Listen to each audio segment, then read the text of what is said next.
MP Anwarul Azim আনার হত্যায় অর্থের যোগানদাতা ঝিনাইদহ জেলা আওয়ামী লীগের সাধারণ সম্পাদক সাইদুল করিম মিন্টু। পুরো ঘটনার পরিকল্পনার কথা জানতেন তিনি। তদন্তে এসব তথ্য পাওয়ার পর তা যাচাই বাছাই করতে জিজ্ঞাসাবাদের জন্য ৮ দিনের রিমান্ডে নেওয়া হয়েছে তাকে।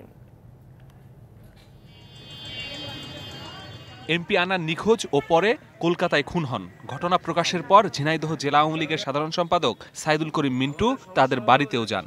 হত্যাকাণ্ডের ক্ষোভ জানিয়ে বক্তব্যও দেন।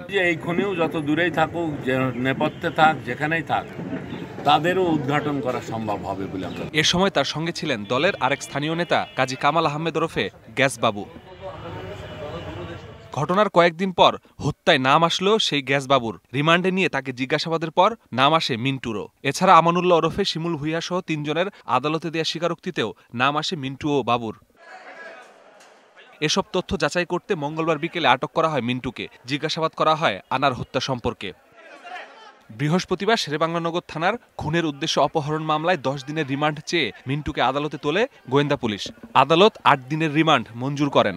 এই ঘটনার সাথে এই মিন্টু সহ আর অন্যান্য অনেকেই জড়িত আছে, কারণ এটা যারা এই যে অপহরণের মামলায় যারা গ্রেপ্তার হয়েছে তারা আদালতে স্বীকৃতিমূলক তারা জবানবন্দি দিয়েছে এবং আদালত সন্তুষ্ট হয়ে ৮ দিনের পুলিশ রিমান্ড মঞ্জুর করেছে।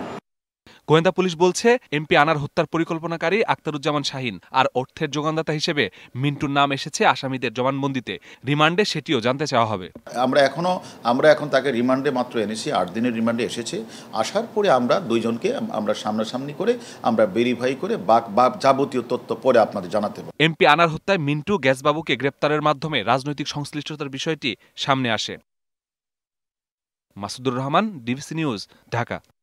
নগদে ৫০০ টাকা বা তার বেশি পেমেন্টে পেতে পারেন ঢাকায় জমিসহ ২০ কোটি টাকার পুরস্কার।